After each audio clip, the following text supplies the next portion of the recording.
The wind hit Ethan's suit like invisible knives as he stepped out of his crashed shuttle. Smoke rose behind him, thick and dark, and the forest around him was too quiet in a way that didn't feel natural at all. His pulse hammered in his ears.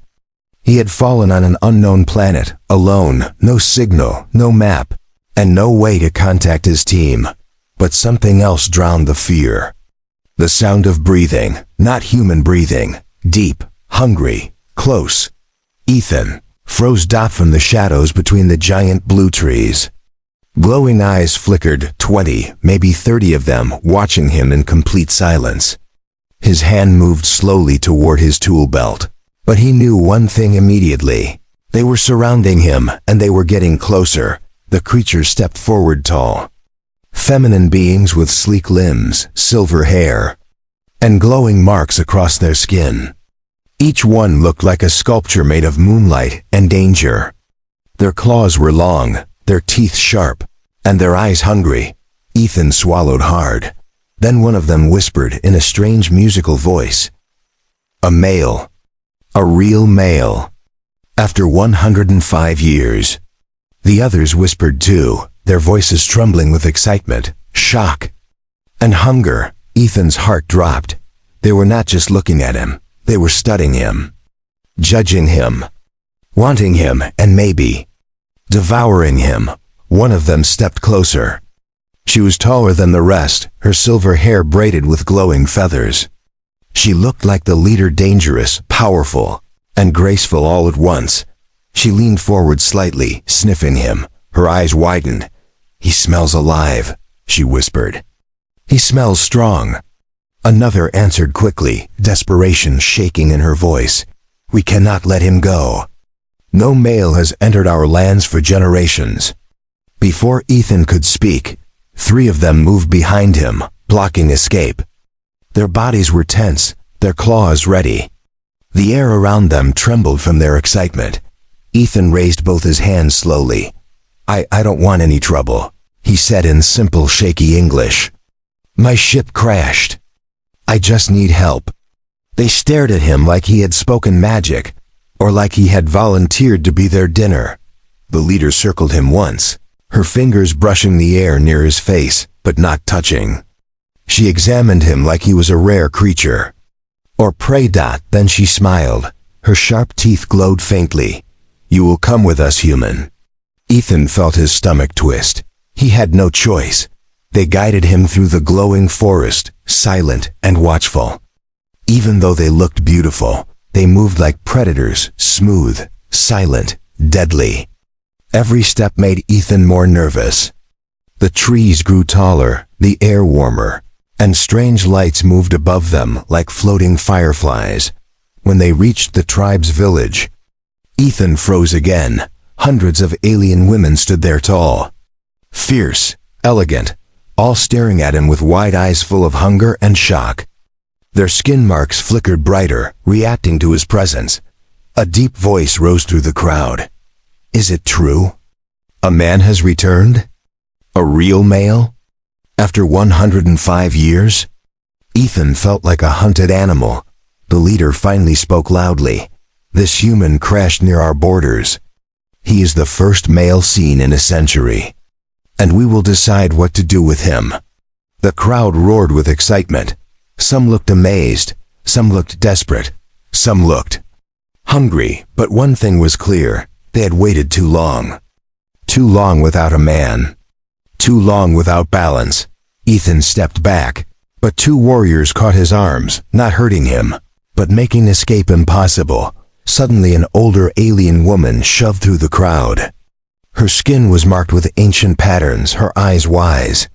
She studied Ethan quietly, and the crowd became silent instantly. Ethan guessed she was some kind of elder or priestess. She circled him once, then spoke slowly. I can smell fear on him. Good. Fear means he is alive. She leaned forward, and alive males are valuable. The women trembled at her words. Ethan's heart hammered. What do you want from me? He whispered. The elder tilted her head. Our tribe once lived with males. They kept balance in our blood, our minds, our bodies. Without them, hunger grows inside us. A deep, painful hunger. She placed her clawed hand over her heart. We call it the devouring. Ethan swallowed. The entire crowd stared at him as if he were the cure for a century-old disease. The elder continued. If the hunger grows too strong, we lose control. We devour everything near us, even each other. A low growl came from the back of the crowd. One younger alien woman was shaking badly, her eyes red with wild hunger. She looked like she was fighting something inside her. Something dark. She stared at Ethan with raw desperation. Please. She whispered. I can't hold it. The warriors immediately restrained her, holding her back as she snarled and clawed at the air. Ethan froze in.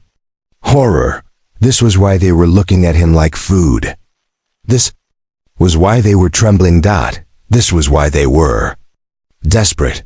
They were fighting a biological need. A hunger that only males balanced. But Ethan was the first male they had seen in 105 years. Ethan's voice shook. What happens if you lose control again? The elder looked at him sadly. We devour the nearest living being. Ethan stepped back, breathing fast. But I can't fight all of you. The elder sighed. You misunderstand. She touched his arm. Gently, too gently for a predator.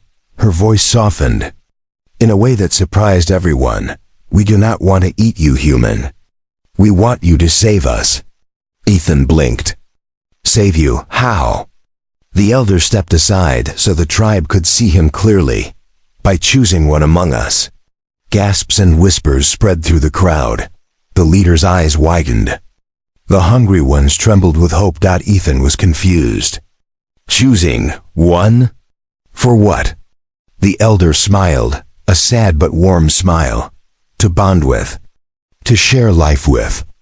To release the hunger that is killing us. Ethan felt his heart skip. They didn't want to kill him. They wanted something far more complicated. And far more dangerous. The leader stepped forward, her eyes glowing softly. If he chooses me, I will protect him with my life. Another woman stepped up. Choose me, human. I sensed kindness in your voice. A third whispered with trembling breath. I cannot survive another season. Please. Within seconds, the entire tribe stepped closer, their voices rising, their desperation filling the air. Choose me. Choose me. Choose me. Ethan felt overwhelmed. Hundreds of alien women. All beautiful. All dangerous. All desperate. He could save one. Or doom all of them. The elder raised her hand, making the tribe silent again. She told Ethan in a quiet voice, You have one night to decide. Ethan stared at the tribe. Then at the trembling young woman on the edge, the one fighting the hunger hardest. His heart softened. She needed help the most. He pointed toward her slowly. Her. The tribe gasped. The leader looked surprised. The elder smiled. The young woman stared at him with wide eyes, shocked, terrified, hopeful. She whispered, Me? Ethan nodded. I won't let you suffer alone. At that moment, her glowing marks brightened with life. She took one small shaky step forward, reaching out her hand toward him with tears in her eyes. The elder spoke loudly. The hunger will not devour us. Tonight. The tribe bowed their heads in relief. Ethan took the young woman's hand. She wasn't a monster. She wasn't a predator. She was just someone who needed hope. Someone who needed him. And in that moment, Ethan realized something. He didn't come to this world by accident. He came because they needed him. And maybe, just maybe, he needed them too.